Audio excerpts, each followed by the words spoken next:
Good evening, everyone. Welcome to the Tell Me More community conversation hosted by the City of Greeley's Human Relations Commission. My name is Kelly Johnson, and I'm the Director of Communication and Engagement for the City of Greeley, and it's my pleasure to facilitate tonight's conversation. I want to welcome everyone to our webinar. Just to share a little bit about tonight's format and our setting, we're using the chat feature. So for anyone who's an attendee right now, please feel free to hover over the top or bottom of your screen. You should see a little button that says chat, or if you don't see that, there will be 3 little dots. You hover over that, there's a chat option. And at any point during tonight's presentation, please feel free to send in a question or a comment. Our panelists will get to a Q&A session near the end of tonight's presentation, and we will address those questions. I'll be reading those questions that come through. I'll read them aloud. We are recording tonight's session, and that will allow those questions to be captured on our video. And then this session will be added to the Human Relations Commission webpage, which is greeleyGov.com/HRC. And we should have the video up within about 48 hours. So again, as people are joining our webinar this evening, I welcome you to our conversation. We're excited to have our panelists with us this evening to offer their perspective. This Tell Me More series is hosted by our Human Relations Commission, and I just want to recognize those individuals for their effort and the work that they've put in to organizing tonight's conversation, which is the second in the series, our Tell Me More series. So a thanks to our commissioners, Christian Garcia, Deb Suniga, Jacob Sutton, Jerry Manzer, Kendall Alexander, Lonnie Eckel, Ron Heil, Ramon Reyes, Roger Muller, Shauna Kimbrough Hayward, and Councilmember Kristen Zazeda serves on the commission as well. So thank you to those individuals for their work in helping put together tonight's conversation. I'm eager for us to get started, but I just want to say on behalf of the city and the commission that it's an honor to host such a conversation. And the purpose for tonight's conversation, as well as all of those in our series, is to really foster conversation and dialogue within our community that encourages us to deepen our understanding of diversity and inclusion and equity. We know more when we do better when we know more. And this is our opportunity to create a dialogue and a safe space to have conversation that allows us all to increase our depth of understanding around some of these topics. So with that, I'd like to introduce Becky Safrick, recently retired assistant city manager with the city of Greeley. And Becky is going to be our moderator this evening. So Becky, thanks for joining us, and I'll turn it over to you.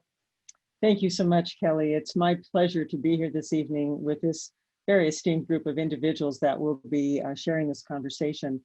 And to reiterate a little bit about what Kelly just shared, of course, across the country, there are renewed calls for social equity, respect, and reform.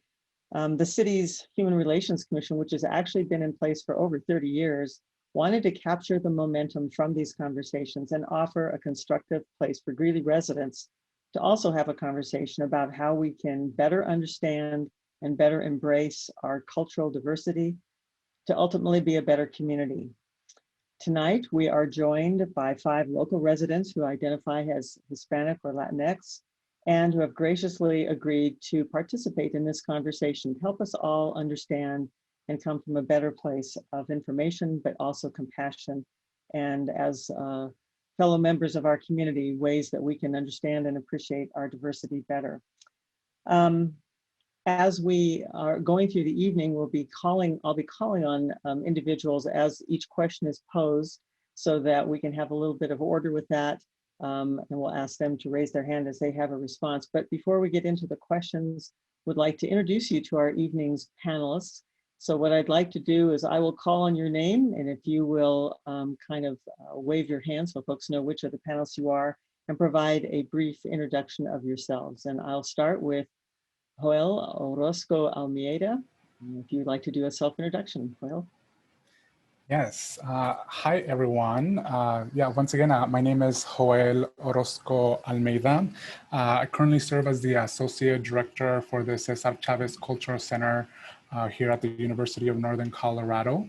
A couple other affiliations that I have, I also serve as the president for the Colorado Coalition for the Education Advancement of Latinx, which is more of a coalition within the state of Colorado composed by different higher education institutions and a couple of non-higher ed, but organizations that still work for the Latinx community. So thanks for having me, appreciate it. Thank you, Joél. Next, I'd like to introduce Municipal Court Judge Mark Gonzales. Hi, everyone. Mark Gonzales, presiding judge for the city of Greeley. And I've lived in Greeley since 1977 and just very thankful to be invited back to help participate in these conversations. Thank you. Next, I'd like to introduce Micaela Sanchez. Hi, everybody. My name is Michaela Sanchez, and I am a native of Greeley, mother of 3 to Isai, Yasmia, and Samara. And my husband is a local business owner here. He's a native to the Greeley area. I've worked in public libraries in the past for like 16 years and kind of had some marketing experience in that capacity. And now I'm working with my newfound passion in mental health awareness for North Range Behavioral Health, just trying to get people to understand the importance of taking care of your mental health and that it's important and it's okay to do it just as you do for your physical health. Another thing that I have always been happy to do is serve on the Greeley Creative District Board. Done that for several years and have been able to participate in some really meaningful projects with that. So that's a little bit about me. Thank you, Micaela. Next, Betzy Valdez. Hi, everyone. Excuse my voice. My name is Betsy Valdez. I am a digital marketing assistant for some businesses here in town. I am also the vice president for the Hispanic women of Weld County. And I have my own project as well called the Empowered Leader. And it's my vision, I guess, to work with leaders to serve our community and to transform their lives. And among other things, I do love being a part of being as involved as I can in the community. So thank you for having me. Thank you, Betsy. Angel Flores, how about an introduction? Hello, everybody. My name is Angel Flores. 13 years ago, we planted Mosaic Church here in Greeley. We're right next door to Sam's Club. 2 services, Spanish and English, so bilingual, and also am co-founder of a pastors network, a pastors coaching and collaboration network. So excited to be here, excited to hear what everybody else has to say. Very good. And finally, I would like to introduce Sua Ledensma, sorry about that, so I butchered your name, who will be our interpreter for the evening. So Sua, if you could also offer an introduction. Buenas tardes, mi nombre es Sua Ledesma, de parte de la Comisión de Relaciones Humanas de la ciudad de Greeley. Le queremos dar a todos la bienvenida a la segunda parte de esta serie Cuéntame Más. Esta tarde yo les voy a estar sirviendo como su traductora, así que por favor los invitamos a que puedan hacer llegar sus preguntas, sus inquietudes a los panelistas por medio del icono del chat. Y se lo haremos llegar a los panelistas y de ahí les haremos llegar las respuestas a ustedes en español. Thank you, Sua. Appreciate that. So what we'll be doing in the next hour is asking our panelists to respond to a series of questions and would ask them to raise their hand when they're ready to respond so that we can take these in order. If I don't see anyone raise their hand right away, then I'll just go ahead and call on someone right away. So self-defense there. So the first question that we would like to have you help us understand is, how is bias experienced by those of Hispanic heritage similar to other communities of color? And what biases are unique or predominant to the Latinx experience? Would anyone like to start? If not, I'll just pick on Joél. Would you mind kicking us off with that conversation? Yes, I'm happy to get some conversations going. Yes, I think it's important to mention a couple of things. One is I believe that especially some of the responses in of itself can come from a biased response. So my responses are coming from a lot of my lived experiences, and through my worldview where I have experienced some of those pieces. I think it's important for me to mention that too. But yeah, so when I think about, I think there's a lot of similarities and parallels that happen between the Latinx or Hispanic community with other communities as well. So, you know, from having like, I'm thinking preconceived notions or assumptions that are placed on Latinx folk that unfortunately oftentimes can result in perhaps like lack of access to different resources based on those pieces, which is unfortunate to say the least. To the question around how biases are unique, I think one of the things about Latin America and folks who come from Latin America is they come in all shapes, sizes, colors. So there is a complexity, I would say, amongst all of those pieces, specifically right now thinking about our Afro-Latino, Afro-Latinx folks, that oftentimes their experiences can be erased from the Latinx experience, if you will, but almost like kind of experiencing a lot of the pieces that are happening around, you know, Black Lives Matters and all these pieces that are happening around our nation. So in a way, almost like double standard, if you will, of experiencing living in a community where perhaps your identity is not recognized, and then you go to other community that you are being at this, in our current state of our country that are being persecuted, sort of, to be completely honest, if I can name it. The other piece, as far as the complexity that I think is important to name, it's this concept of colorism, the colorism that really exists amongst even the Latinx community. And I would even share, and a lot of it just like how we've been, or the experience of the colorism in terms of like light skin, if you will, to name one of those pieces to share, and how based on folks can potentially like pass of maybe of a different culture, but then again, erasing the experiences of those individuals.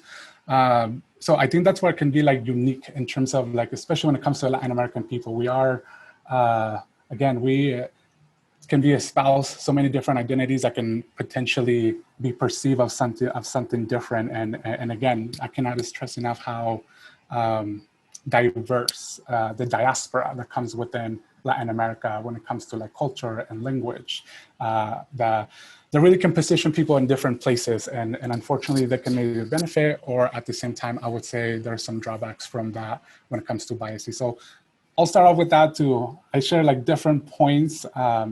So definitely trying to make some space for some others if they want to share or expand. Thank you, Joél.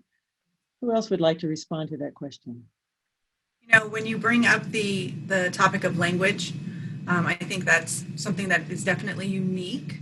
It may not be just to the Latinx community, but definitely to us, it is definitely something that I personally have experienced in my life as being something that I deal with on an almost daily basis. So I am not bilingual.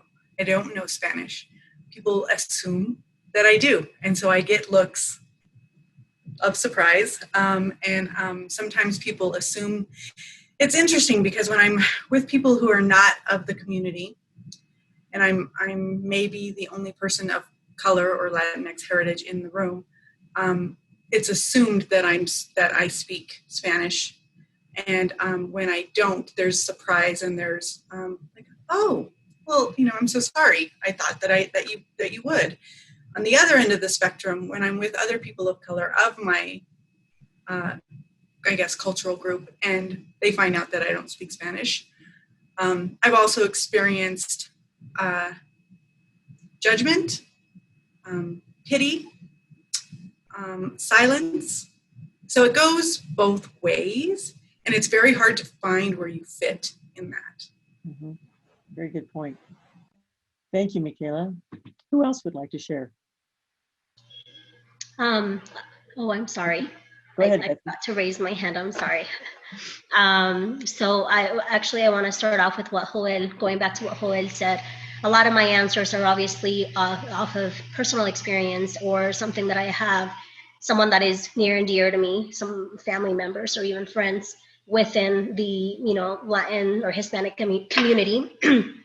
And then I also agree with Micaela. I think that one of the unique things in the Hispanic community or the Latinx community, something unique, a bias is the language, definitely.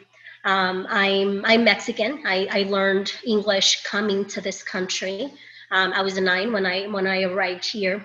And so it's been a continuous journey because I think we're always learning. But I think growing up, knowing people hearing my accent, you know, I think it's the, I don't know, like make assumptions of, you know, there's probably that lack of education. And I'm not saying that this happens all the time, but it's there. I'm present with at times when I'm with my parents who speak very little English or speak, you know, their English is broken. And so they get the looks of, oh, you know, you don't know, how long have you been here?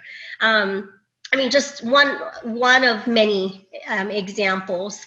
Now with the first question, you know, what is a biased experience, you know, similar to those of people of color? You know, I think there are many. I think going back to that lack of education, I think that, and maybe I'm jumping ahead here, but at times I think that we're just kind of lumped into one, like, you know, all people of color, it's, you know, you may not have the education, you may not have just all these assumptions. Sorry, I'm having a hard time putting it into words, but it's just, it seems like there's these assumptions when, you know, I try to be as involved as I can in the community, but for people who don't know me, it's these questions after questions, like, where are you from? Like trying to figure me out, you know, trying to put me in this box. And I think back to that idea of others are trying to lump us all together because you must fit in a box, you must fit somewhere. And if you don't, then, what are you? Mm-hmm. So I don't know, that's the best way that I can describe that. But that's, you know, are you asking me where I'm from or, you know, these things about me because you really want to get to know me, or you're trying to figure out where to put me? I hope that makes sense, but that's kind of the idea that that's what comes to my mind. It's a great point. I think that helps us understand assumptions, and to follow up on the point that you were making too, that being grouped in one large category as a community of color or within the Latinx experience kind of dilutes the experience for everyone. It doesn't really help distinguish individual characteristics or who you really are as a person. Angel, I think you were ready to follow up on that question as well. Yeah, Betsy, that was great. I really like that. You raised a great point. It almost feels in a conversation like this is people of color have to explain, here's what it feels like to be me. And I don't think it's necessarily that. It should be that cut and dry where it's, you know, where you have people who are white and then we have everybody else. There's a spectrum. There's this wide spectrum. So anyway, to the question, Becky, how is bias experienced by those of Hispanic heritage similar to other communities of color? I think it helps, I'll do this real quick, to consider bias in a different frame. So imagine for a minute, everyone who's right-handed, right? Most everybody's right-handed. Are any of the panelists left-handed? You're a couple, man, a couple. All right, cool. So I remember growing up, the poor lefties, the desks in my school were made for right-handed people, right? So you guys know you had to reach your hand across, you have to curl it all the way backwards, or you get ink smudged on you, right? The world is made for right-handed people. We reach for doors with our right hand, we shake with our right, we swear with our right, we pledge with our right. Like 3-ring binders are made for right-handed people, right? There is a right-handed design to the world. It was made by right-handed people for right-handed people, not consciously. We just do what works for us. And those poor lefties are just kind of forced to assimilate and fit in and make adjustments for this right-handed world. So if you change right-handed bias to non-color, right, white bias, then I'm not challenging anything, I'm just raising a thought. What if the world, at least Western US, was created by people in power who were predominantly white with biases that were understood by people who are white?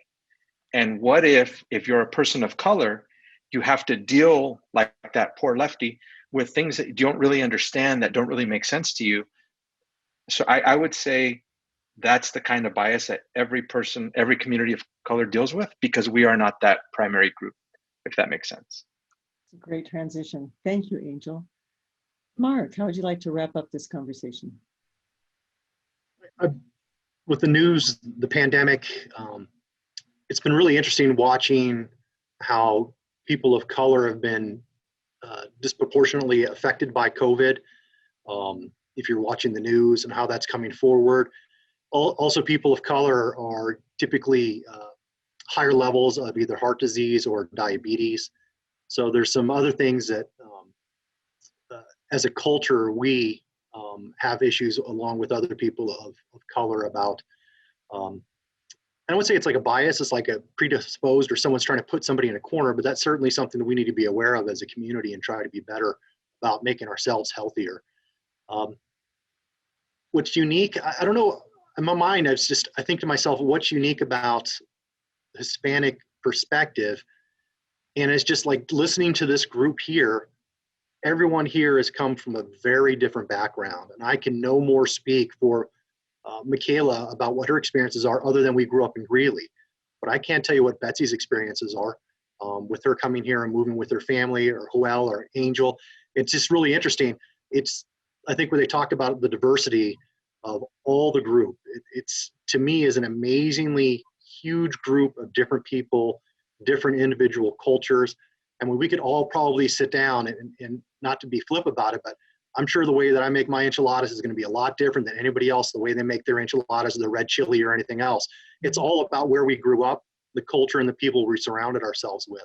So it's unique to us because I think we're all a very huge group of different unique cultures, all the way from, we talked about, Joél was mentioning the like Cuban experience, and all the way across, the people who are living in Guam as, Spain took over that area as part of the trade routes. It's an amazingly huge amount of different cultures that have been blended together with the natives and then also with the Spanish. So I don't know how to answer that question, honestly.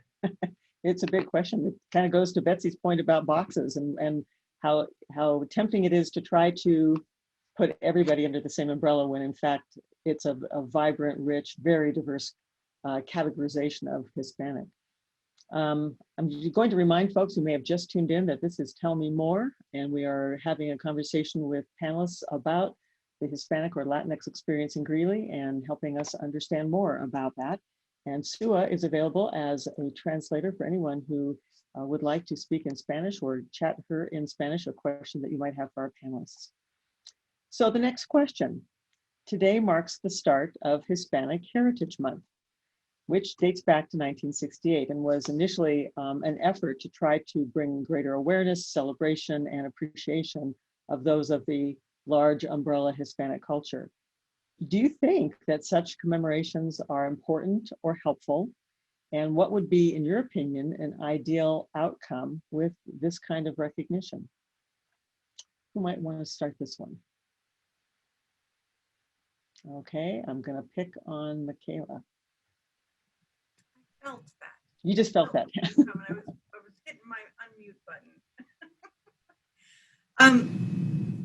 So, with this, I think it is absolutely important. I was looking at some things that, I collect quotes and stuff that kind of mean something to me, and I just kind of go back on them from time to time. I'm sure a lot of people tend to do that. And there's one that I read, and it said, if it's not in the language, it's not in the mind. And if it's not in the mind, it cannot be in the social structure. And that, to me, kind of fits in here.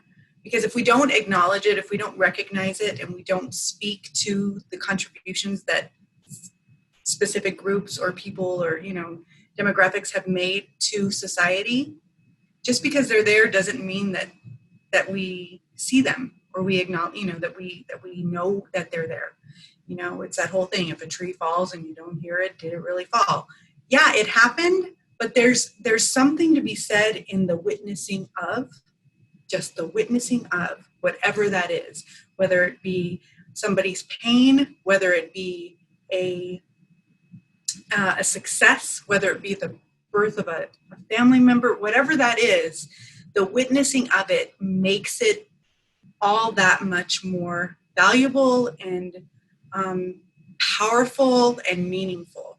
And so when we have these recognitions, that's the witnessing of, it's the calling of it, it's the celebration of it. When we don't do that, we don't put it into our mind, into our consciousness. And if we can't do that, then we can't move forward with the understanding. So, you know, I just maybe kind of throw that out there and let people kind of work off of that piece. Great, good start. Joél, would you like to go next? Yeah, I'd like to maybe just add more to both Micaela and kind of what some of the pieces that actually Angel share. At the end of the day, visibility matters. Visibility is important, especially visibility is important in a place that has been historically rooted, that really prioritizes or gives privilege to folk who are basically non-white. So like to the point that Angel made about like, this is how this world has been designed. This is how like the culture has been designed. And that's important why the visibility of having even folks name, if you will, and share that is important to celebrate. It's important. I think about even some of the students that I work with and just being able to see, like for us, like just the fact that we have a cultural center to visibly be able to see that and to be able to shed spotlight is like, I matter. There's something physical that says like you're important, you matter. So almost some of the feelings are attached to that. To the kind of like follow-up question in terms of an ideal outcome. And I think it's important again to be able to share. I come from a lens of equity and inclusion. A lot of the work that I do, it's about equity and inclusion. So I think about the language even around that. I think an outcome that would be important is even how we are evolving with language. We are evolving with the identities that we hold. And even just the importance of not just the language of like Spanish language, but like the meaning of the language that goes behind even the word Hispanic and the inclusivity or the exclusivity that goes with that. And be able to, maybe we do need to re-look. I know for us, we have adopted the word Latinx and not to jump on some other questions, we can talk a little bit more about that. But to me, I think about that. An outcome would be like, it is so much more than just Latin American countries that speak Spanish. And as a matter of fact, we even have like Brazil, primary language does not speak Spanish. So what does that do as far as like inclusivity for folks to say like, wait, you say Hispanic, but we're not a Spanish speaking country. So does that mean that we don't matter? So again, kind of going back to this like visibility and sometimes how the language that we use unintentionally can be creating harm, or at least to be able to name those things and acknowledge. I think it's important. So for me, an outcome would be, can we start looking at the rich history and the complexities and celebrate those complexities instead of trying to compartmentalize. It's like, let's celebrate the complexities and the diversity and name them. I think it's important. So yes. Very nice. Good. Mark. I like it. I don't like excluding people, but I like to bring highlights and so people can celebrate our differences as we go forward. I think it's incredibly important to understand where we've come from. We got Cesar Chavez going with the United Food Workers and all the strife that they went through. PBS had a great show on the Chicano movement down in Texas and how they were dealing in the high schools and the walkouts they had. They had those in Denver as well, about trying to make sure that we, as a group, got more teachers that reflected the community. And you still see that with police departments and fire departments across the world or across the US trying to do that as well. You know, I think we're almost at 20% Hispanics in the United States, and Greeley is almost 40%. I mean, we've got a very large Hispanic population here. So I think it's important for us to know where we've come from so we don't forget that. And I think you might see that in other groups. They may forget what's happened, where they've come from. I think we need to embrace that and make sure we move forward rather than regress and move backwards. Mm-hmm. Great. Very good point. Betsy. You know, I do think it's important. I think I often hear we're all human beings. We're all the same. We should embrace we should embrace the things that we have in common. And I completely agree with that. But I also think that it's just what we said earlier. You know, we are such a diverse group of people, even just right here in this panel. The city of Greeley, I mean, Mark, you touched on that. Almost 40% of his Latinx or Hispanic community here in Greeley alone. And so I think it is important for us to definitely understand where we're coming from. And one of the things that always sticks to me, know where you're coming from so you can have a better vision of where you're heading, where you are heading in the future. It's important that we do that. It's important that we connect to those pieces. It's important to feel valued because we are, we make such a contribution to this country and within our communities.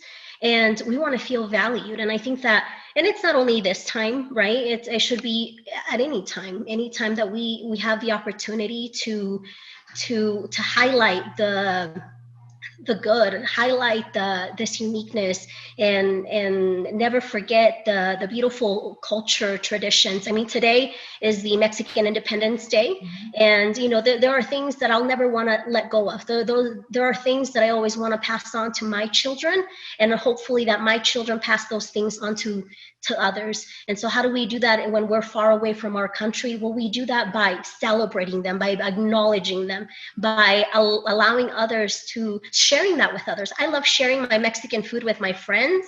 And, you know, there's just so much beauty in that, and reconnecting with culture, traditions, language, with everything. And so, yes, I think it's important. And I think that the end goal may be, you know, right now we have such a, if we choose to focus on what the negative, there's a negative narrative. And I hope that we change that we change it to a better uplifting narrative of what the Hispanic community, the Latinx community is and does for this community and for this nation. Very nice. This is twice we've had food mentioned. This is a dangerous field for us to get into without somebody offering to feed us all here. Angel, would you like to offer your thoughts? So I think it's important as we consider talk about celebrating our culture and our heritage. I think we also need to recognize and teach our kids what those who have gone before us have had to deal with to get us to the place where we're all sitting around these tables right now, a bunch of professionals who have the opportunity to be educated. And so Alvin Garcia, the guy was like a Greeley legend. He founded the Greeley Grays. He had a grocery store in the Spanish colony in north side of Greeley, and then he did the Migrant Christmas Fiesta, which I think is still going. But I read that when he was 12 years old, he was he was asleep in the middle of the night. He woke up and there was a cross burning in his yard. And that was something that he says, you know, that was done to intimidate us. And the message that he received was, you need to suppress this whole Hispanic Mexican thing and assimilate. And so I think that celebrating and recognizing those things is the exact opposite of the intent of that cross. And that's exactly why we need to do that, because our kids need to know that not only can we celebrate, you know, a day like September 16th, but that came at a cost, and it might still come at a cost, but it's worth it. Yeah, Micaela. So, you know, thank you for bringing that up, Angel, because I think that that's something to really kind of dig into. And I don't know if it fits into any one of the questions here, but, and maybe it does in the first one, where one thing that I feel is unique about our culture is the pressure to assimilate. Because what I do know is one of the reasons why I don't speak Spanish is because those who came before me were pressured to assimilate. They were shamed from speaking Spanish. They were very fluent in a specific generation. And the schools actually came to the doors of my family members and said, don't send them to school speaking in Spanish anymore. They will get in trouble. And that passed on to then my generation, where our parents were very clear about, you don't teach your kids Spanish because that's not what we do. So, you know, there's a lot of pressure there. Another thing that I had recognized when I was younger is that I had a lot of friends who were Caucasian, and I would sit at the dinner table, and for whatever reason, their families were very comfortable with me, and they would be very comfortable about their racism around me too. And I would be in these conversations. I would be sitting there and I would be hearing them talking about those Mexicans and those people. And they would then tell me, oh, but don't worry, honey, you're not like them. We're not talking about you. You're not one of them. And that became something that I internalized, and I became very confused about, because number one, I didn't understand who those people were that they were talking about. So then I have an awareness of, okay, so what's bad? And why did they like pull me out of that? Why did they feel that they had to? What is it that I should be ashamed of? There were just so many questions and I was trying to wrap my head around it at that young age. But what happened is that it's almost like as a Latina in my experience, I was so close. I was never brown enough and I was never white enough. Mm-hmm. That's what it was in my experience. And I never really knew where I fit.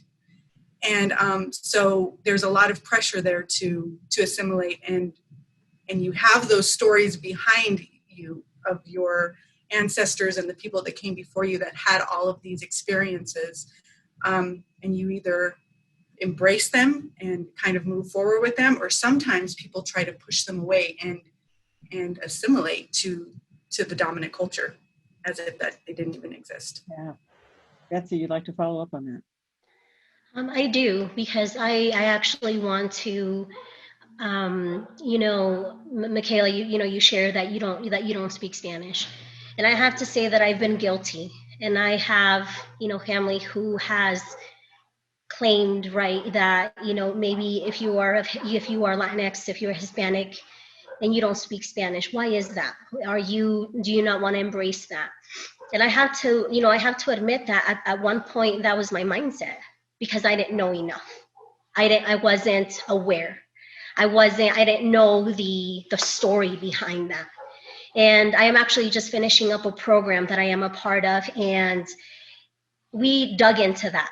We dug deep into that. And, I tell you that when you find out and you read pieces and you find out more and educate yourself and things like that, you have a better understanding.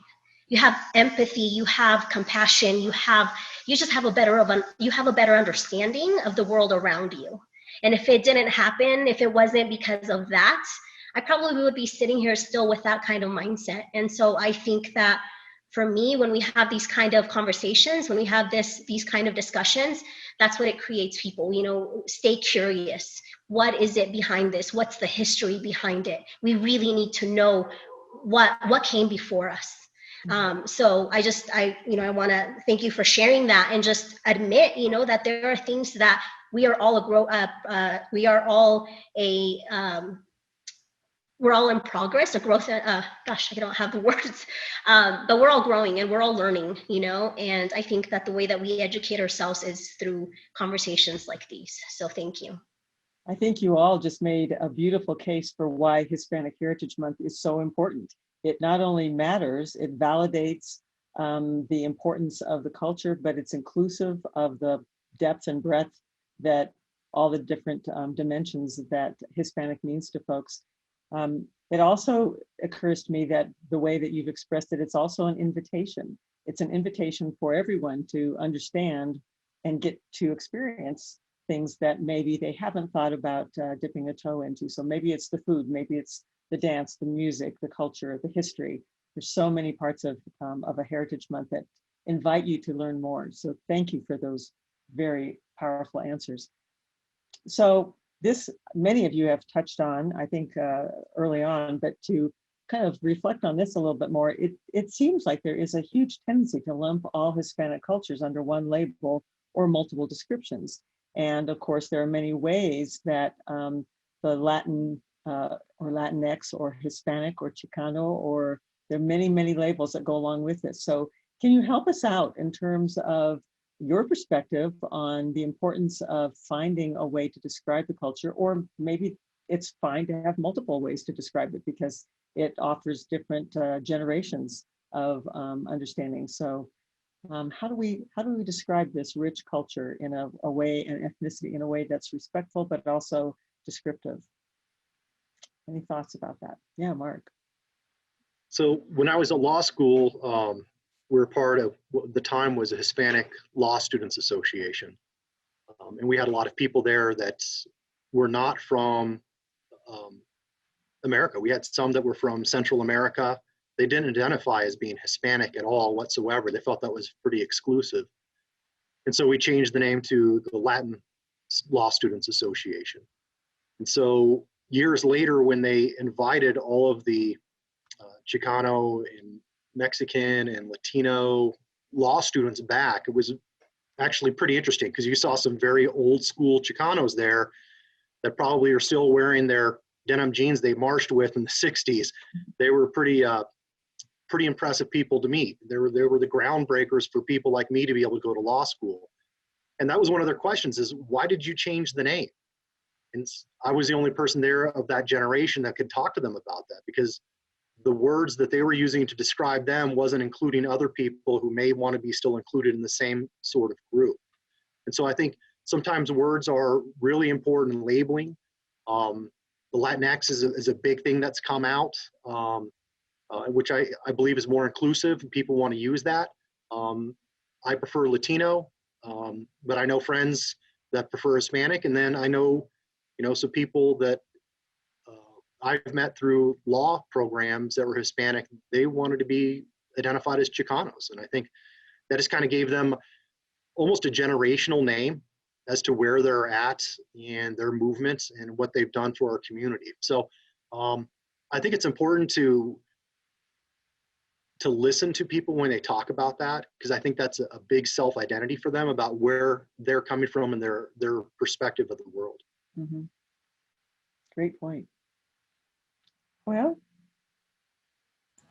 yeah, just to maybe follow up with that, I think one of the things that Mark mentioned, or that I think is important to highlight, it's the identity piece that comes with that, but also the history that comes with that too. I think about is this something that it was imposed on you, or is it something that you embrace? And once, so that could be a whole different conversation, especially, when it comes about census and things like that. It's well, we don't know what to name you. We don't know what to call you. So we're just going to create something and then we'll lump you into that. That doesn't feel right, I guess, if you will. So there is that piece, the history behind the meaning and the words that come with that. And again, the identity, I think about all the history that happened with the Chicano movement and how rooted that was, an important part of our history, to a lot of great stuff that came out of that in a time that perhaps policies were not being created that were inclusive. So there is this very deep connection and rooted identity that comes with that. And again, speaking about the history and paying homage to all the work that had to be done in order to some of us be able to reap the benefits of all the work that folks did.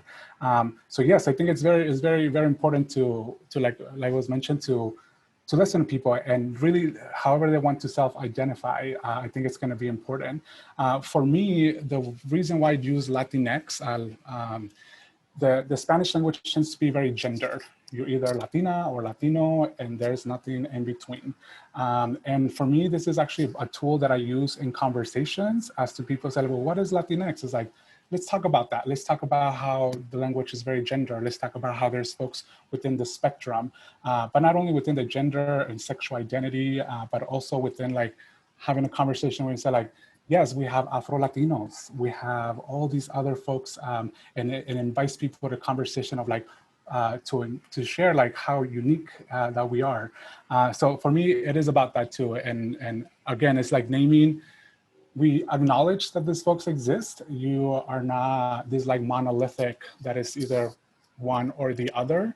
And for me, oftentimes it is about tell me more what this is, and invite some people in a conversation for me to share more about, again, the diversity that comes with Latinx folks. So that is one of the reasons that I use that a lot. And to me, it's important that when someone walks into our spaces, that they know your Latin identity is important, and so is your other identities, and you're going to be embraced in this space for who you are authentically yourself. And we're going to put that in the labels, and you need to make sure that you are welcome before you even come in by having some of those pieces. So that is a little bit of the, I guess, of how I use it and the tools as to why I do use Latinx. Very good. Thanks for that explanation. Who else would like to comment on that? How about you, Angel? Oh, we'll let Angel go first. I would just piggyback on what Joél just said so eloquently. I don't get to tell you how you want to be identified. And so that is entirely up to you. And one challenge with the Latinx, Chicano, Hispanic, I would call myself Mexican, even though I'm second generation American. When I think of that label, to me, I'm Mexican. One of the challenges is there's so many, right? And it's diverse. And my response to that would be, I'm sorry, like that's just the reality of the world. Like that's just the way it is. So yeah, I love the Latinx idea and how it's more of a banner that more people can stand underneath. But at the end of the day, yeah, I don't get to tell you what you identify. You know what I mean? It's just like, yeah. So that's my thoughts. Very good. Micaela. Just kind of piggybacking on that. I mean, if I'm really honest about it, I think internally, as I've grown, I've played with a lot of the different identifications for myself. So I grew up being told that I was Hispanic. So that's what I was.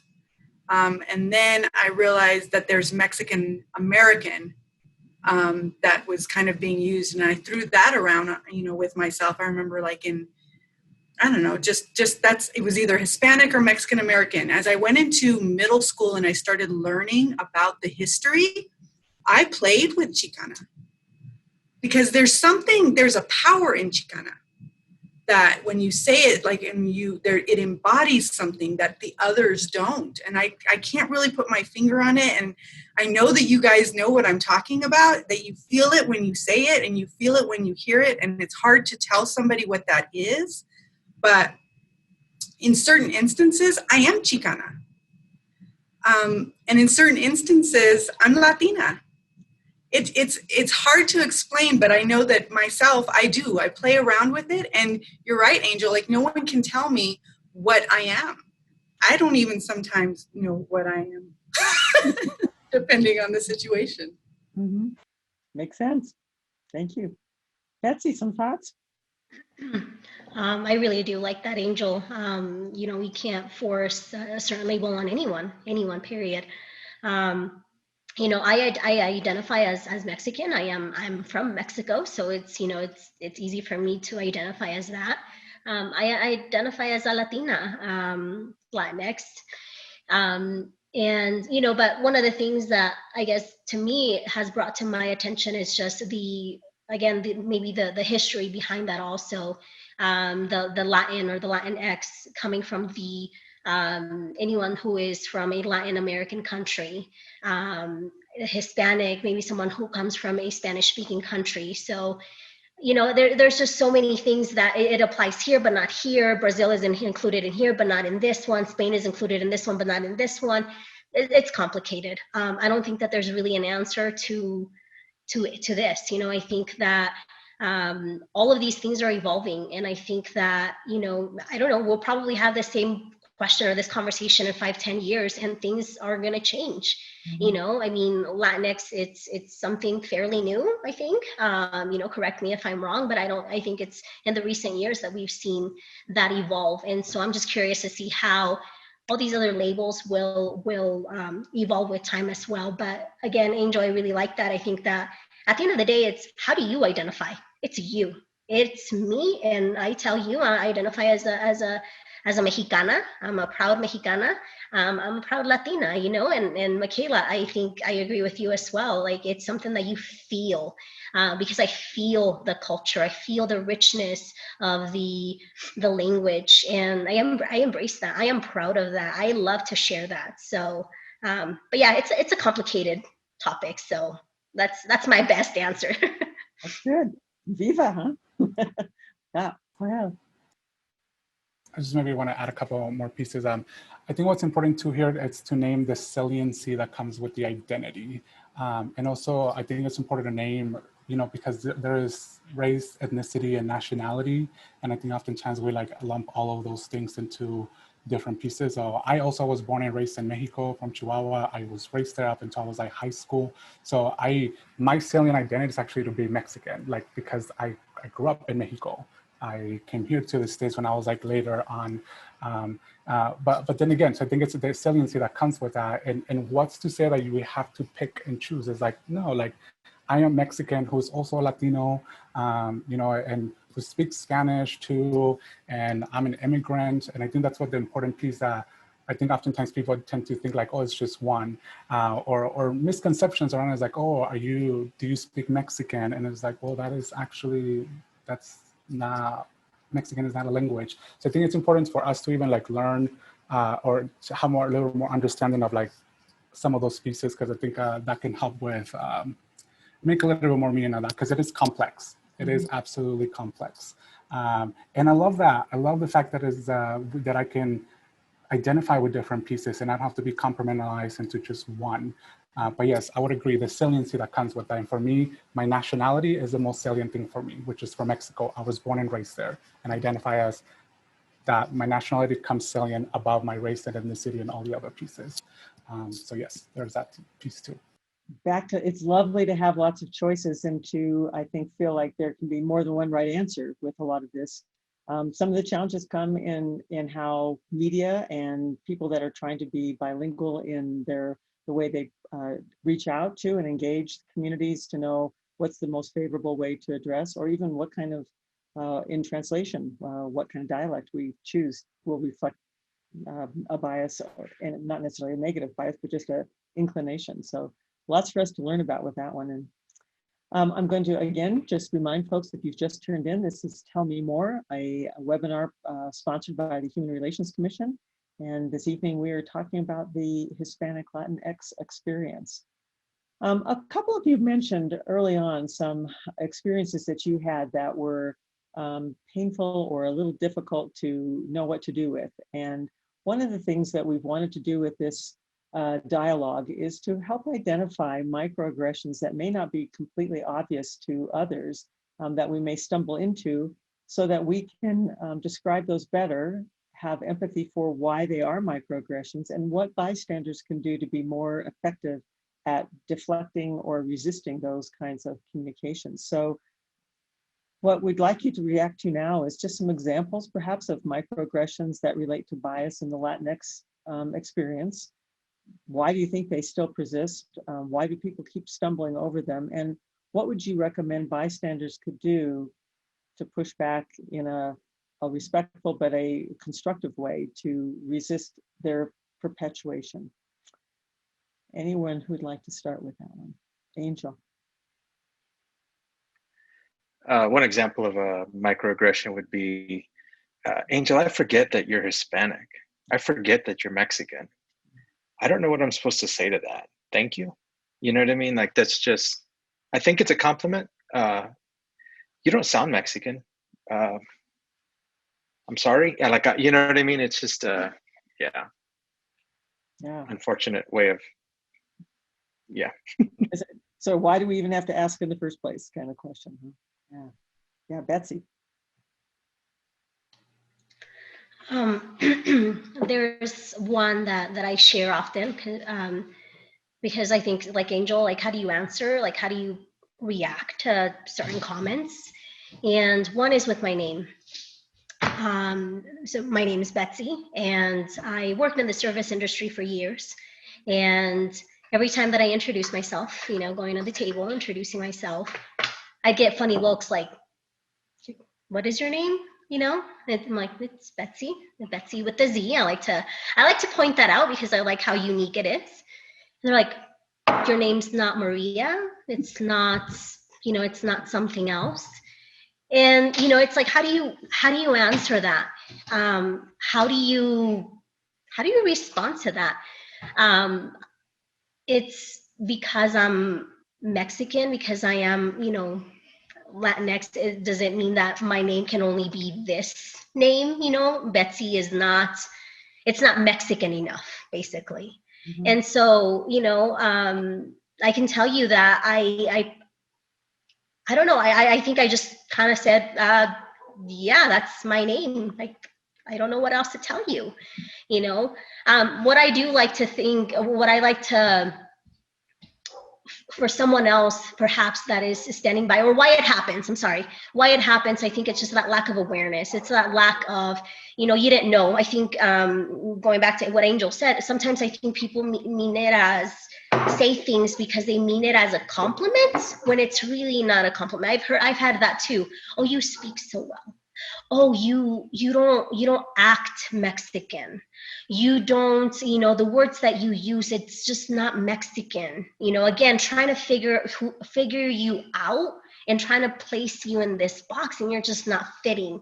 And so I think for certain people, it's just they mean it as a compliment. So it's just that lack of awareness. And I think for me, it's others who are standing by. It's, make the invisible visible. Let's have those conversations. Mm-hmm. Let's have these discussions, and I know that I keep saying that, but I think that's exactly where it happens. We need to stay curious and ask those questions. I've had many conversations with many people, and I'm happy to do so, but I think that it works both ways. I think that we both need to understand that, there's just a lot of growth on both ends. So great points. Yeah, Micaela. So it's funny to say, as far as microaggressions, which one would you like to hear? They stem from, I remember when I was a teenager, and I was a straight A student and I was doing my thing, and people would assume that when they met me, they would assume that I was a teen mom. And when I wasn't a teen mom, then they're like, oh, you should be so proud of yourself. Oh, you're doing so well. Oh, honey, good for you. So that if that's not a microaggression, I didn't know what it was at the time, but I see that now. And the assumption was that I was brown and that I had a baby. Another thing that I've noticed, my husband has mentioned it before, so he's a small business owner and his partner is our brother-in-law, and our brother-in-law is white, and they are 50-50 partners. And when someone walks into the shop, and there are several times when they will ask to speak to the owner, and my husband says, I'm the owner, and they take a step back and they're like, well, no, I'd like to speak to him. And they're looking at my brother-in-law in the back, who's white, working on the car too. So he sees that quite often. And so the assumption that, the person in charge, and it's a very unconscious assumption. I don't think it's anything that's done on purpose. I think it's just going back to what Angel was talking about. The world is designed for a dominant perspective. And the dominant perspective is that if I'm in a situation, I need help with someone in charge, find a person who is not a person of color, because that's usually what it is. Another thing that I had happen when I was expecting my son, I was sharing a conversation with somebody, and they asked me what I was going to name him. And we had chosen to name him Isaías. And they said, what? And I said, Isaías. And they said, oh my gosh, are you going to do that to him? That's going to be a really hard life. And this, I'm just going to be honest. So they said, you're dedicating him to a life at JBS, it was at Montfort at the time. Yeah, I was carrying my baby, and that's what was said. And I said, well, I don't know how that dedicates him to a life of of labor any more than being named what your name is, Harvey. What's the difference between Isaias and Harvey? Can you explain that to me? And he couldn't, you know, but those things right there, like those are a spectrum of very mild micro, not mild, but unconscious microaggressions to other microaggressions that could probably be avoided if we were a little bit more thoughtful and empathetic about the words that are coming out of our mouth. I had a conversation with somebody one time, and it's actually in a book, and it was so powerful. So we read a book called Small Great Things. And in that book, a piece that was so powerful was that she explained when things happen, they feel like paper cuts. And they're not, a paper cut is not quite enough to stop you in the middle of your day. It's not enough to put a Band-Aid on. It's not enough to go get first aid, but it annoys you. It's sitting there and it's bothering you, and you may have a paper cut at the beginning of the morning, and at the end of the day, that paper cut is pretty tender, but it wasn't enough for you to say anything about. And that's what microaggressions feel like. Yeah, in the moment, that's very powerful. Hal. Yeah, so just a couple things, like Betsy, thanks for sharing about even the name Peas. That's actually one of the things that gets me the most as well, even because my name is even spelled completely different, and people still don't seem to say, like, it's actually named completely different, but it is still part of my identity, especially, you know, I didn't move to the United States until I was like 15 years old, so it's like, all of a sudden, am I supposed to be named something different? But also the importance, like this is, like I come from very like hardworking individuals, like my grandpa and my dad, I am named after them. So it's a very part of my identity. So I need to folks to know that that cannot be erased. It's part of who I am, which I think that's the danger about microaggressions. And oftentimes it might be like the little things, but when they add up to be so many, that is just, and that's where like some of the issues come, is like, oh, it's just like here and there, but it's like when you get that on a constantly basis, it really just, it creates dissonance, to say the least. But I think about also other pieces that is important for me to name is, I think oftentimes we talk about microaggressions, and I wanted to say, like, these are like straight up aggressions, and I think it's important that we name those things too, and not, I guess, just like invalidate or name things for what they are, and recognize those. And again, like what it does to like the mental health of individuals, what that does to, especially like growing up and getting all these messages, what does that does to your, not only your psyche, but like your internalization of things that you are like getting, and then you start believing all these pieces. So there's like some real like chronic pieces to that, that happens with these like microaggression pieces. And I think also the importance of naming how they can show up. It can also be like micro invalidations, where you are constantly being invalidated. So it's not just about this one piece. It can feel and look different. I think that's important to name.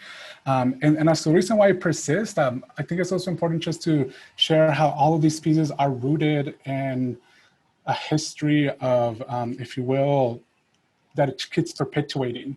That is, it's a systemic issue. And I think it's one of the pieces that we need to like also like name. And it doesn't help that it keeps being perpetuated by other agents of socialization, such as like the media, that just keeps in an everyday life, that is important to like question and do those pieces. So when I think about bystanders, I think about well-intended people doing harm. I think about, yes, what is your intention? And also just to come from a space of like seeking to understand, not so much to be understood, but at the same time, it's important to not put the labor on the expense of other people's, or I really don't want to come and have people learn about my experience at the expense of my own trauma. Like, that's not okay. And I think it's important to know, like, you need to do your work.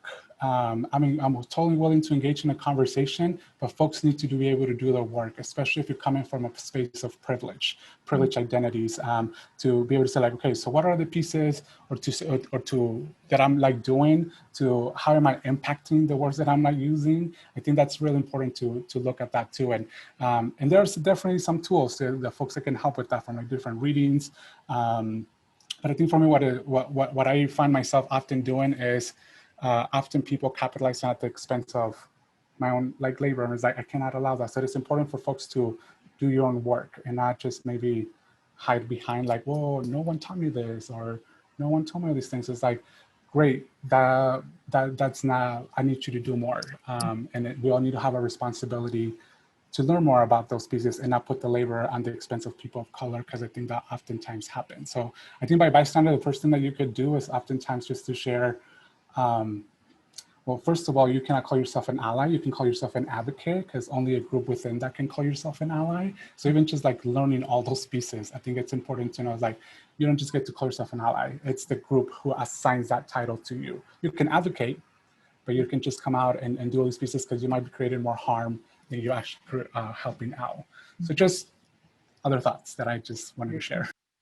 It sounds like in addition to taking responsibility, there's also being aware that there's a certain level of fatigue that happens with dealing with microaggressions all the time. And maybe one paper cut, but when you get them every day, all week long, it adds up. So Mark, some final thoughts about those pieces of microaggressions? I've never been a fan of the word microaggression, because my experience has been, and I think what a lot of people have talked about, is just sometimes people don't realize how much they're like Archie Bunker asking a really dumb question, but they don't have a perspective about it either. And I don't think they're doing it as to be mean. They just don't know any better. And so there's a lot of different ways you can talk about it. Joél talked about, actually talking to them about what they said. Personally, I always like making fun of people. One of my uncles told me I didn't look Irish enough. I told him, I couldn't make fun of him because he was a lot bigger than me. He was a tough guy. But, I remember being in high school, and someone introduced me. This is Mark Gonzales. And someone looked at me and was like, "You're Mexican?" And I'd either say one of two things. It's like, "Yeah, I left my sombrero at home," or I would say, "No, actually it's Polish," and then watch them be unbelievably confused about that entire process. Like, no, it's not Polish, dummy. But it's just funny, people just don't understand how they're in the moment, how they're reacting to you. And I just don't think it's generally because they're being mean. It's just, they just don't know any better. And the only thing we can do is try to educate them. So, and there are times when people are actually aggressive about saying things, and that's a lot different to me. But I think microaggression, I had to ask my daughter what exactly a microaggression was, because I'm old codger, I guess. But I prefer to describe it, I guess, probably some other way. Mm-hmm. Fair enough. Micaela, you had a follow-up thought? I did. A follow-up thought there is when somebody, I agree that, and I kind of said it myself, that I don't think that they're coming from a place of animosity or some ill intention. However, when it's hurtful, it's hurtful. It doesn't matter what the intent is. What matters is the impact that it had. And so when we can say, "Oh, well, I didn't intend to," there still needs to be and here's how it will change, because the impact didn't disappear because I didn't mean to. What I have felt has been helpful in talking with people about different things regarding bias or microaggressions or any of these things that we're talking about is it's actually helpful to sometimes take race out of it and do exactly what you did, Angel, at the beginning, and reframe things. Left-handed, right-handed. One of the conversations that I've had with somebody when someone was talking about white privilege and they didn't understand, they couldn't wrap their head around what that meant and that it existed. And so I explained to them, when you're looking at, from my perspective, when you're looking at a website, the website should go through a usability testing, and the usability testing should test the experience of somebody that has visual impairments. So I shouldn't go through that because I am not visually impaired. I should have a usability test accomplished and done for that, because it's not saying that I'm better. It's not saying that I'm a bad person because I don't have a visual impairment, but I can't see the world through that lens. And I need to know what that website looks like for that person. And if I don't think about that, I have stopped access and I've created a barrier to certain resources that other people don't have to experience because they are not visually impaired. So when and I explain that to somebody That's privilege. We all have privilege in some way. It's not just about color. I have the privilege of walking into a restaurant with my partner and not being kicked out because I happen to be a heterosexual woman. My spouse may have the privilege of walking down the street and not feeling like he has to look around him because he happens to be of a specific gender or recognized as a specific gender, you know, where I wouldn't be walking down the street. There's privilege everywhere. And so sometimes I think if we take race out of it, it's really helpful to get the bystanders or the people who don't understand the harm that they did to understand it in a different way. Very nice. Betsy, you look like you had a final thought too. What I wanted to say, you know, I think I know if you have mentioned it, but it's at the end of the day, you know, we all have a personal responsibility to do and be better. And I think that, you know, I'm seeing more of these conversations happening. And I really do hope that people are listening, you know, truly listening. Really put yourself. I think that, you know, what I see is that we lack the ability to have a conversation. We lack the ability to empathize with others. We lack many things. But I really hope that through all these conversations that people are really listening and say, you know what, I need to do some work. I do. You know, I know, Joél, you talked about that. But you can't, I don't think we can say it enough. It is up to us. Each and every single one of us, we have to take personal responsibility. You want to do better? You have to do better. You have to go out and actually be intentional about it, and not just if something happens, then okay, now I'll learn. But it's, you know, just, I don't know, just take that responsibility. It's important that we do, all of us. Yeah. You used the word curious earlier too, and I think that's a good compliment to what you just offered. This has been a phenomenal conversation, and we know we've got some folks who've chatted in some questions, and so we're now going to turn to Kelly and ask her to share with you all some of the questions that some of those who are watching have called in, and these are whoever would like to answer. You don't all have to if you're not moved by the question. So Kelly, can you help us out with a question or two? Great. Thank you all so much for such a rich conversation. I'm going to take these questions in the order that they came in, and so we will get to as many of them as we can. The first question that came in, I'm curious why some people seem to have two surnames and others don't. Is this a statement acknowledging both maternal and paternal families? I guess I can speak a little bit on that. Okay. Yes. So for me, again, I grew up in Mexico, and that is just, we don't really have middle names. So definitely Orozco, Almeida. It is, Orozco is my dad, and Almeida is my mom's. But what's most importantly is because there are other 3 Joéls in my family, and they're all Joél Orozco. So really the only thing that differentiates between me, my dad, and my grandpa, and actually another cousin, is Joél Orozco Almeida. So it's the whole thing. It's part of who I am. So one of them is like practically like, it's like family reunions were always interesting. When they say like, where's Joél? And we'll be like, which one? Orozco. And we're like, which one? So there's part of that too. But yes, I do. For me, that is what it is. Part is just who I grew up with. It's who I am, but it is paternal, maternal, and also because it helps us keep in track who's who. It's not like you're in trouble when all 3 of your names get called, huh? Betsy. Again, from being from Mexico too, and I do have a middle name, Joél. So my name, Valdez is my married name, but my name is Betzy Sanchez Flores. So there's this long name, and I just remember, you know, in school, I was always asked like, why so many names? Like, which one is your middle name, or do you have all these names? But it is that maternal paternal thing. You know, even when we got here, it's like for us, it was trying to understand why there's only one last name. So it's unlearning, learning new things, you know, and but you know, it's something that I embraced growing up. But I guess being married, I don't use my middle name so much, and then just Valdez. Actually, on my Facebook, I do have Valdez and then Sanchez, just because it's, you know, you still hold on to some of those things. So, but interesting that, you know, it's brought up. Great, thank you. Kelly, how about another question? Sure. How can community members, along with UNC employees and students, work together to bridge the two communities so UNC functions along with the rest of the city and each can feel the positive impacts of the other? Well, this would be a logical one for Joél to answer. If you don't mind maybe taking the first stab at that, since you're a UNC guy. Yeah, so there's a few things that come to mind. I do think that there could be some more cross collaboration for sure.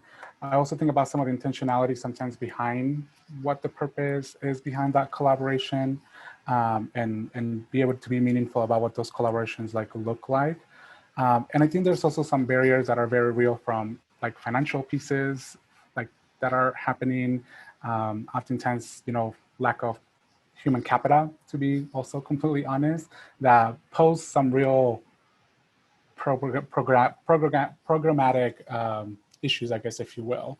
But I think there's some very tangible pieces that could be done. Is even promoting either some each other's events, or definitely if it's more intentionality between what are some pieces that we're working on, since we're all probably working towards the same thing, or not always working towards the same thing, but we're all working towards same goals. What are the pieces that do overlaps that are some natural, if you will, collaborations, if you will, and not always trying to make things fit when there might not be a natural fit. So definitely more conversation things I think is going to be important. I think cross collaboration, or the ability for UNC people to be in commission boards or whatnot, or vice versa. Because I think communication piece is the thing that oftentimes happens for us, all of us, to work in silos, if you will. So yes, I think being intentional about those things are important. And I think, and again, it's important for me to name some of the barriers that are real. And I think it's important to share, that is the reality of our financial situation. We're now living under a pandemic. There's a lot of moving parts that are happening that I think is important to mention. Cross collaboration, definitely there, and communication. I think that can start by, hey, let me be part of this committee, or can we have some folks being part of this committee, and just being able to have that natural, oh, there's a natural fit right here. We're doing the same thing. Let's try to embrace that rather than try to make things happen that may not be a natural fit. So just some thoughts to maybe get some things going. Very good. Thank you. Micaela. So from I'm going to go back to being young in Greeley and being a kid here. So I grew up on the east side in the projects, and I remember seeing UNC as this oasis. It was a part of my town, it was a part of my city, but it wasn't something that I went to, and it wasn't something that I was a part of. It was different, it was outside, it was other. And so if I don't know the answer, but I'm just sharing that that's the experience that many children and many people may have, that UNC is this place and this thing that exists in the center of our town, and it's not for us. So then with that, there naturally becomes a separation. One of the projects that I was able to work on was, I worked with, many of you know her, Amy Ortiz is just a powerhouse and just an amazing, passionate Latina in town. And she created Hip Hop Madness, if you guys remember that. And I remember the power of that was because at one point it took kids that didn't see themselves as belonging to a UNC or a college community, and took them to that space and invited them in and made it about them, and it took those walls down. You saw them just evaporate, and there's power in that. So I would just encourage people to look for ways, right, with the collaboration. It's not just about the people that are on the committees or the people that are sitting at the table. It's also about people who are in the community. Go for a walk on the campus. Be curious, like Betsy was saying. Take a picnic and go have lunch there, and let your kids play there and see this is for you too. This is for all of us, and start breaking those barriers down naturally. We all have a part in it. It's not just about the people who are planning the events. It's about the people who live in the community too. We all own a piece of that. Well said. Any other responses? Yeah, Joél? This is going to be a total shameless plug-in, but also just to follow. I think one of the great collaborations that we even have with District 6 that many folks may not know, specifically the César Chávez Cultural Center, is our Latino and Latina Youth Leadership Conferences. So we believe that early intervention, it's important just to physically come to this space and just to see maybe other folks and say like, this is attainable. I've been there, or be able to hear someone is like, I identify with this individual and they've gone to college. That I think it's really, really important. So I'll just name, like, I think early intervention is important. And I'll just plug in, we do have our Latino and Latina Youth Leadership Conferences. We are celebrating our 35th anniversary, and we're actually fundraising, y'all. So I'm gonna drop the links for you to learn more about what the Latina and Latino Leadership Conferences is. And this is specifically, we bring 8th graders from Weld County district and to just expose them to campus and have a whole day of leadership within that. So you can learn more about the conferences, and if you're inclined or able to, here's one way to help out. Very cool. Thank you. Kelly, oh, Angel, did you have another thought? Okay. Kelly, one last question. We've had quite a few pop in, so I'm going to try to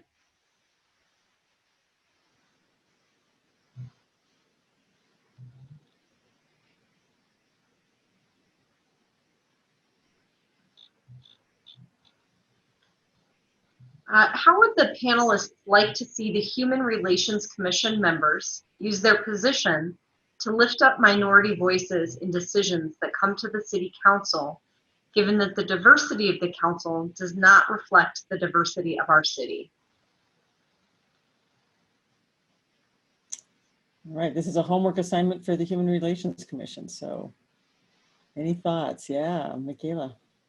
Diversify your council. Diversify your council. All right, make sure that our Human Relations Commission is diverse to start with. Very good. Angel, did you have a thought? Looked like you were posed.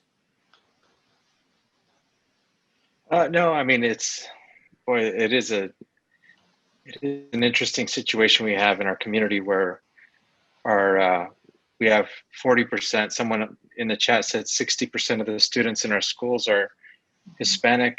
There are the last number I heard was 70 different languages that are spoken in Greeley schools. Like, that blows my mind. But we don't see that kind of representation in our community government. And so that's definitely problematic and concerning. And my personal thought is, instead of saying, hey, you guys, you need to diversify, I think what we need to do is educate our kids and our grandkids and let them and raise them up. They stand on our shoulders, and then they take those positions of influence. And so that's the drum I beat, is education. I think that's the door, but yeah. Very nice. Yeah, Mark. I agree with that, Angel. Lots of choices that we make, and I agree. You can't point fingers and say, hey, you need to fix this. Or as a group, we can say we can be the change. I went to law school to be the change. I tell my children to be the change. There's no free handouts. And so if we're not able to do it ourselves, then I don't think I can tell somebody else to do it for me. And so I think that's important, to take personal accountability to get that done. Now, it can't always be done by ourselves. We do need help, getting loans so people can go to college and be able to go ahead and get educated and get their degrees and come out and be part of that service. But it's a self-accountability. I think that's a huge issue that I think as a community, I think we do a pretty good job, but we could obviously do a lot better. As people are talking about, does council reflect a mirror of what the community looks like? The answer is no. I don't think that's because anybody's saying anything or trying to keep anybody down, but ultimately, if we want more Latinos or Latinas to be on community in the city council, then they need to run. And Carlos Leal was a professor of mine, and I've known his family for a long time, and he was part of that change. Unfortunately, we haven't had a lot of that. We had Suniga, she was there as well. We just haven't had a lot of people of color running for city council. And I think that's the ground root. That's what has to change.